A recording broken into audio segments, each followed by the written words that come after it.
Vous pouvez là redire votre question, votre réponse. Oui, non, moi je me sens très très proche de la technique. Je veux dire, c'est sûr que s'il y en a un bon scénario, le tour est joué.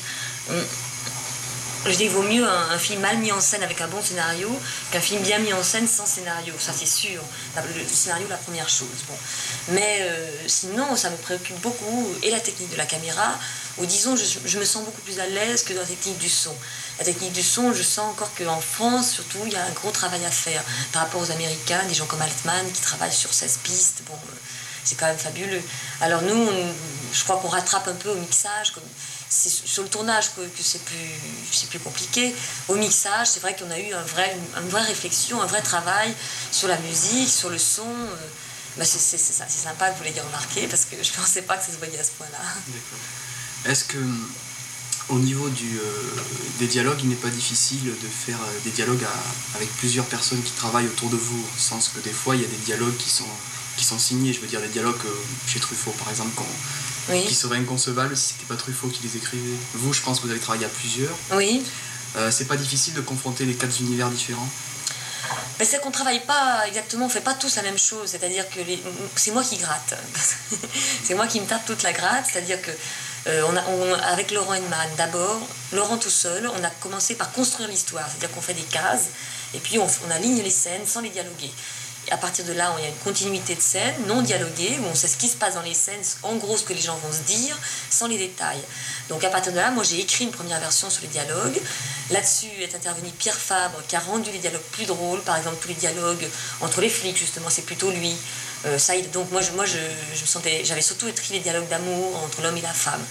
Et ensuite, il y a eu un quatrième arrivant, Deloc Fourcault, qui lui a écrit par exemple toutes les scènes de Benguigui. Donc c'est pas les mêmes choses. Les dialogues amoureux n'ont jamais été retouchés, c'est toujours moi qui les ai écrits. Les dialogues des flics, c'est Pierre Fabre. Les dialogues de Benguigui, c'est Deloc Fourcault. Donc on se partage un peu la tâche comme ça. Alors il y a plusieurs univers qui s'affrontent, mais au bout du compte, c'est toujours moi qui prends la décision finale et qui donne les grandes lignes quand même.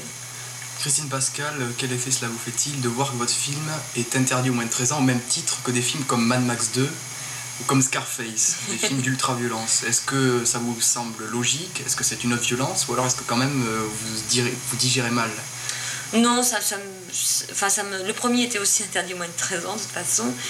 Je crois que là c'est interdit, c'est pas pour la violence. Je veux dire, le film a une certaine violence physique, il y a une bagarre, il y a des cassages de gueule, il y a des scènes d'action, mais qui sont pas plus violentes, qui sont pas Mad Max quand même. Mais justement, c'est pour ça. Donc là c'est une violence sexuelle, c'est sûr que c'est les deux scènes d'amour, la scène du viol et la scène des retrouvailles où ils refont l'amour d'une manière assez violente. Je pense que c'est cette sexualité-là qui est encore censurée finalement, même en 80, ça fait encore scandale, et plusieurs personnes sont très choquées par le fait qu'une femme puisse dire puisse montrer un viol et montrer qu'un viol peut bien se passer.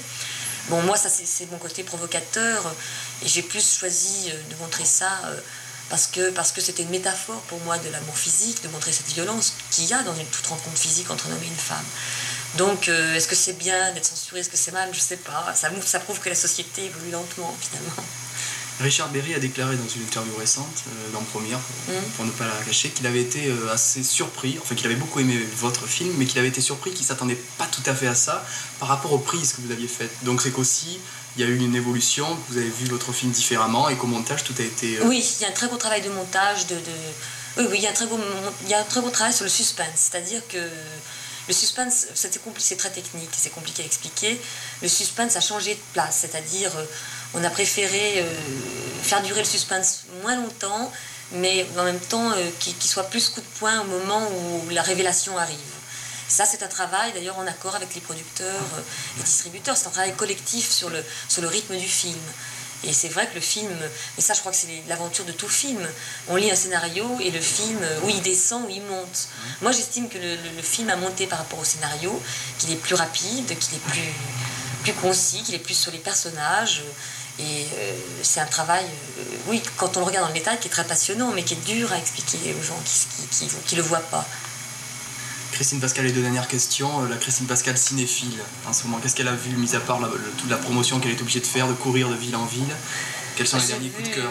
Moi, j'ai beaucoup aimé un film qui s'appelle Contre toute attente, Against All Odds, où j'ai d'ailleurs retrouvé un peu de la Garce, parce qu'il y a le même trio, finalement.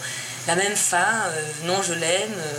Enfin, il y a des choses très très communes entre les deux films. C'est sur la passion physique, c'est très sensuel. Qu'est-ce que j'ai vu encore j'ai beaucoup aimé le Sergio Leone aussi, qui m'a fait beaucoup rêver.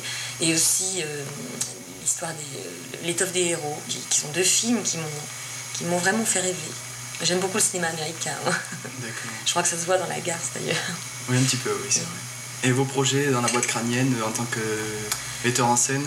J'ai un film qui est déjà écrit, qui est un film qui est plus sur le même ton que La Garce, donc je ne suis pas sûre de le faire en premier, que j'avais écrit avant La Garce, qui est une histoire de passion physique aussi, entre une actrice très célèbre et un aventurier, qui mène le film de Paris à Berlin.